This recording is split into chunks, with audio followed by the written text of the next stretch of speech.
Hey, it's James Mulvaney here. In this video, I'm going to be talking about how you can build a really cool community around your podcast, talking about why it's important and how you can actually go about building the community and getting listeners more engaged. All of that is coming right up, so don't go anywhere.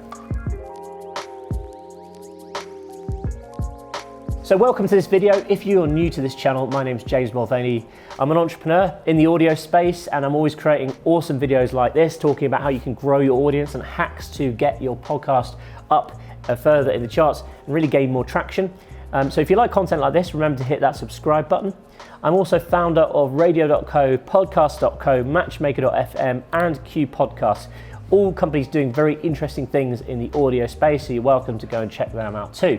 So let's get down to it. Today's video is all about community, the big C word, not that one. Why community is important for our podcast and how we can go about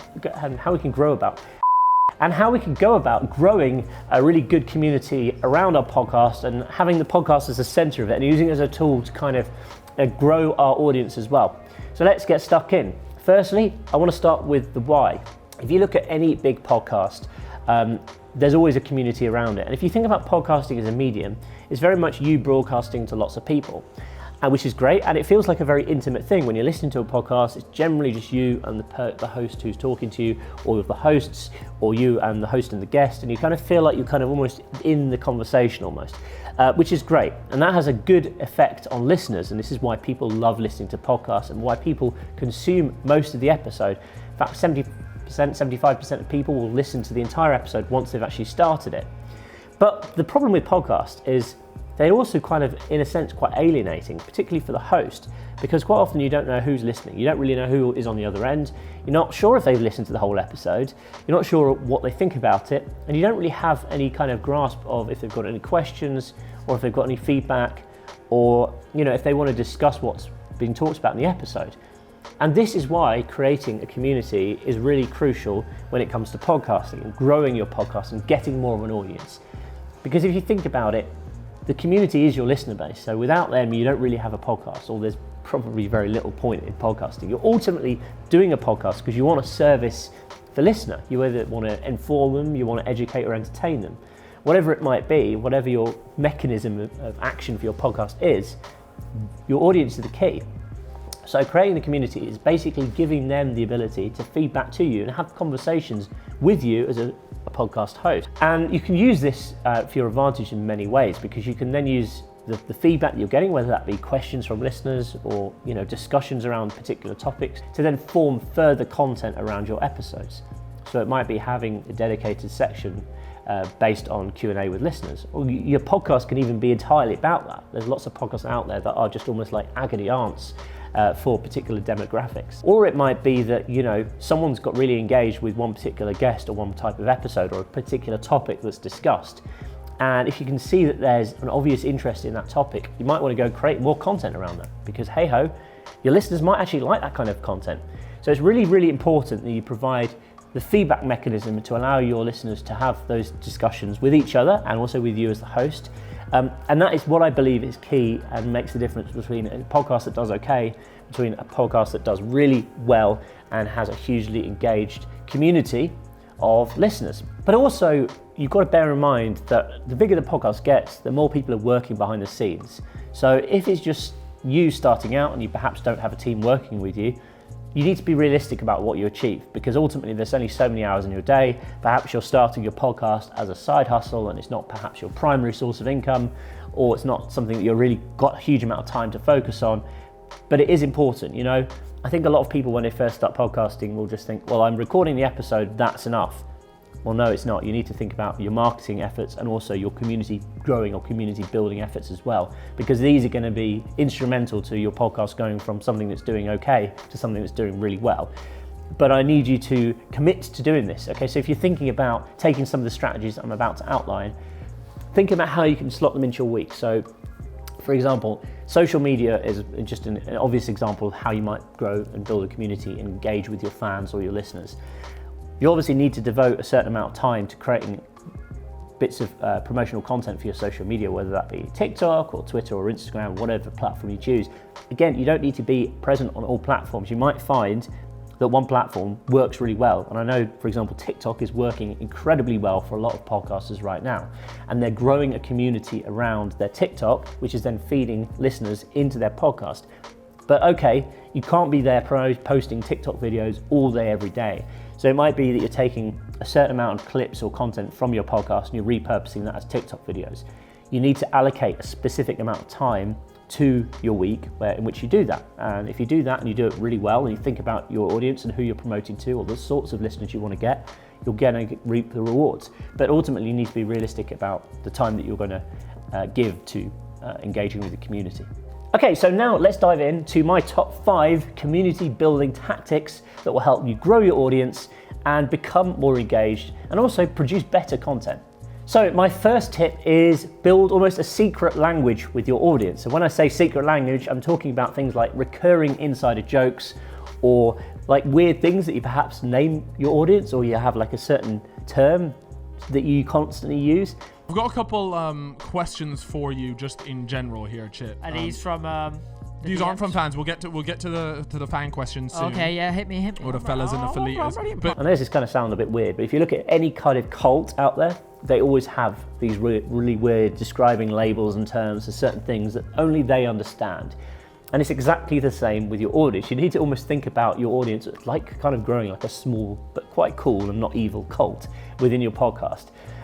People feel like they've kind of got access somehow around the inside, and people who are perhaps not listening to that podcast won't understand it.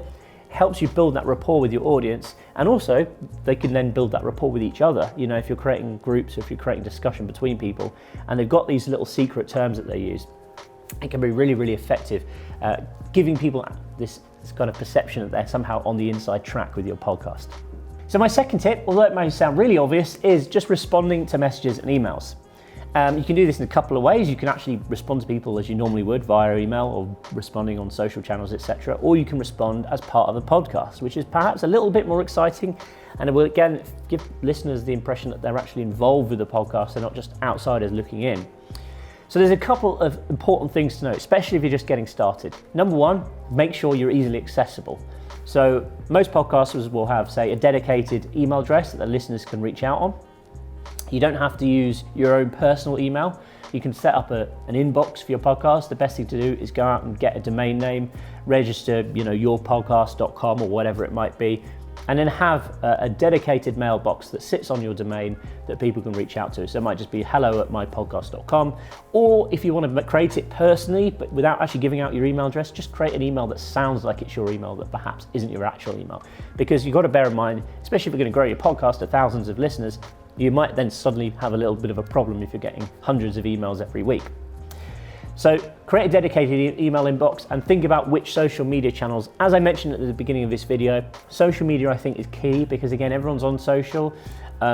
Make sure your DMs are open and available to listeners because again, some people just like to DM you, some people would like to email with more in-depth questions, but ultimately make all of this very clear on the podcast, make it immediately obvious to your listeners that they can get in touch with you, that you welcome their criticisms, that you welcome their praises, that you welcome their questions, but just encourage people to get in touch with their opinions. You'll notice on every single of my YouTube videos, I've got a clear call to action to leave comments below. That's because I really love getting your comments genuinely, and I read through as many of them as I can and try and respond to as many as I can, but also because it's really useful for me as a content creator to see what people are talking about. If people are reacting well to videos, if they're not reacting well to others, or if people have got questions and comments that perhaps I hadn't thought about, which will lead me to create more content. So this leads really nicely onto number 3, which is answering listeners' questions and getting them involved in the discussion within your episodes.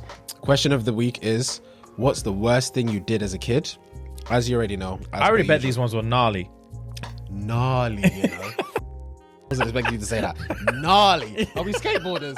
Wow. Anyway. Wow. I talked before about making your podcast available to allow people to get in touch with you and allow people to join in with the discussion. But if that's kind of happening, if you like, behind off microphone or behind camera or whatever you want to call it, let's just call it offline, if that discussion is almost happening away from everything that's going on within your podcast, your other listeners half the time aren't going to be aware of it.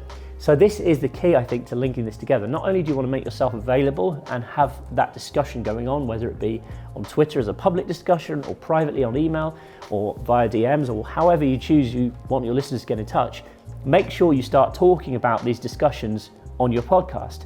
This will do two things. Number one, it shows other people that other people are actually engaged, which is always good. You don't want to kind of be alone. Perhaps someone's listened to your podcast, they've got a burning question, but they've not got in touch. And this is quite common because if you look at any kind of media, whether it be TV, radio, you'll notice, and even things with newspapers, they'll always have a way for readers or listeners or viewers to get in touch, but there's only a very small percentage that actually do. And it's exactly the same with the podcasting medium. You can say as many times as you like, here's my email, please follow us on social media, please DM us, but there'll only be a small percentage of people who feel that kind of compelled to actually get engaged with you.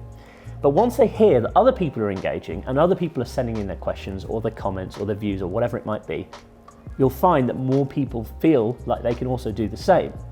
I guess it's just down to the age-old social proof and sort of like the following the crowd thing. People don't want to be the first or seem like unusual to do something. So if you can actually start engaging and do this as early as possible, even if to begin with, you maybe have to make some names and questions up, that's fine. Just give people the impression that it's okay for them to get in touch, and you'll find this is very much a self-sustaining mechanism. And of course, they'll then start discussing the discussions, and that's when you've really nailed the community aspect. You want people almost commenting on the comments. So someone sends in a question one week, the following week other people are talking about the question that was sent in, and so on and so forth. And again, don't be scared of kind of going down slightly contentious or sort of personal or in-depth issues. I think sometimes the deeper the conversation, the more engaged people get. Again, you need to think about what's appropriate for public listening, and obviously not show anyone any disrespect or not breach anyone's privacy, etc. Be conscious of this kind of stuff as well when you're podcasting, especially as you start to grow and build a community and an audience, because ultimately you're in a position of almost like a position of power and authority, and you need to make sure that you're doing it for the good. You're not kind of out there to sort of violate anyone's rights or violate anyone's privacy. So as a quick warning, because this stuff is so powerful, just bear that in mind. But once you've got people discussing things, the world's your oyster. You'll have lots and lots of content, and ultimately you're going to start producing content that is more tailored to your listeners and really get them involved. Number 4 is create a platform for your community to connect with each other and obviously manage it. Now, having a social media, having an email address is one thing, but it's very much a one-way conversation most of the time. People might be able to comment on posts and stuff, sure, but it's kind of a public space. So what I'm talking about is creating almost like an enclosed private community just for people who listen to your podcasts. There are several examples of people doing this phenomenally well. Sometimes to join the community, you might have to answer some basic questions. For example, like it might be a regular feature that appears on your podcast, just so you make sure that people who are joining are actually engaged and listening.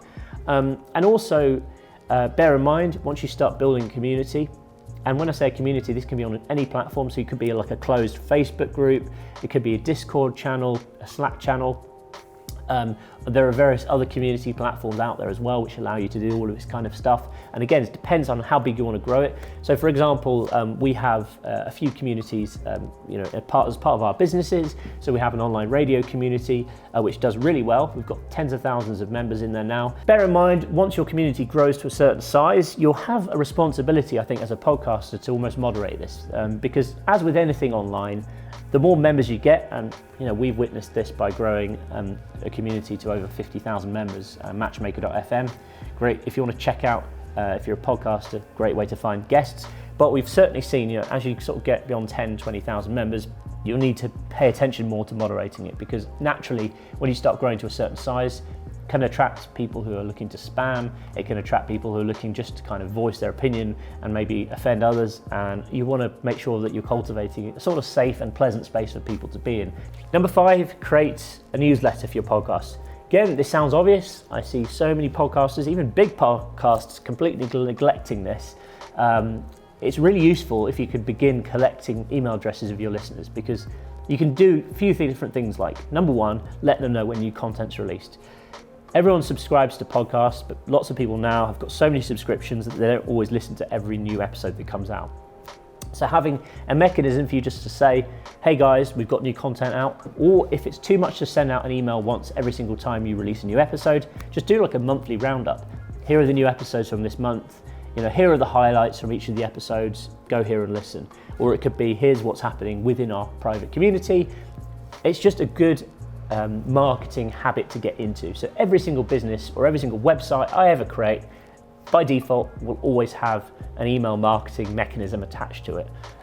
Doesn't matter if you've got 100 subscribers, 10,000 or 100,000, the principles are the same. Just don't hound people, don't get too spammy, make sure that you're sending good quality content that will be useful to your audience, and the rest will come naturally. It doesn't necessarily have to be that you're expecting to make $1 million a year straight off this, but it can be very, very valuable in building a list of like-minded and engaged people. Fantastic business tool and a fantastic marketing tool too. So while we're on the subject of newsletters, if you're interested in joining my newsletter and learning when I'm pushing out new content just like this about how to grow your audience, the best kind of equipment to use for your podcast and all of that good stuff, head to jamesm.com. You can subscribe on there. I don't send out too many messages. And don't worry, I'm not going to share your details with anyone. It's just good content, and it's just about stuff that I'm pushing out on my YouTube channel and various other platforms as well. So head to jamesm.com. Also, if you want to connect with me, you can go to jamesm.com/connect. As with the methods I've just talked about, I'm always sharing content on platforms like LinkedIn, so go and connect with me on there. Send me a message, say hi, really appreciate it. If you're watching this video, it's always good for me to know that people are actually seeing this and getting value out of it as well. So yeah, jamesm.com/connect. You'll find my LinkedIn on there, and you can also subscribe to my newsletter. And just before we go, I've got one last little tip, and I think this is probably one for once you've built a bit of a community, you know that you've got this engaged audience, but we're seeing more and more and more podcasters doing it, which is taking your podcast live and starting to do live events. It can be a fantastic way to monetize your audience, and you can also really, really engage with people on a much deeper, more personal level because it's actually face-to-face. But it's basically this, it's taking a podcast, putting it on a stage and recording an episode just like you normally would, behind closed doors, but doing it in front of an audience and engaging with your audience, encouraging participation. But also quite often these events are ticketed, so people will pay $10, $20, $30 to attend, or even more sometimes. And they'll get a seat, they'll have drinks, they'll have some food, whatever. And quite often, these events might be run in smaller theatres or comedy clubs. But we're seeing this across the podcasting industry. It doesn't matter what market or what section or what demographic your podcast is targeting, there's always going to be a demand for not only attending events, but then networking amongst the community as well. We've heard lots of our clients and stories from different podcasters saying that when they run events, people will form new business relationships, or people will form fantastic new friendships with people who are perhaps living around the corner from them and interested in exactly the same stuff, but they've never met before. So it's a really, really good way of bringing people together. Especially in a sort of post-COVID world, I think events like this are really, really important. Now a lot of people are kind of working from home, that sort of stuff. So bear that in mind. That's certainly a good thing to think about once you've built your audience to a certain size and you know that people are engaged, they're perhaps engaging with each other, they're in a kind of private community. Also, you've built your newsletter up to a certain size because you can begin promoting these events. And again, you can start it off small. Quite often podcasts will just start in one city, perhaps where they're based, or it might just be like the major city nearest them. So for example, we could either, if I was a podcaster based in Manchester, I might just do something here in Manchester, or I could go down to London and scale it up, start doing more and more locations. And again, you don't need to start by doing a huge scale of event with thousands of people coming. Rent a small bar or a small club or something like that. If you have 20 or 30 people attend, it can be a great experience.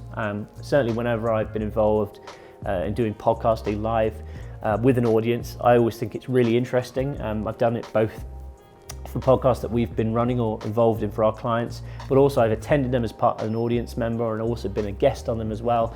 And I just think, when you sat in front of an audience, you've got people's questions coming on the spot, it just creates such an exciting atmosphere. I'm intrigued to know if you've faced any of these challenges. Perhaps you've launched a podcast, but you feel like you're kind of just talking to no one, or you're thinking about growing a community. Perhaps you've got some questions. Let me know in the comments.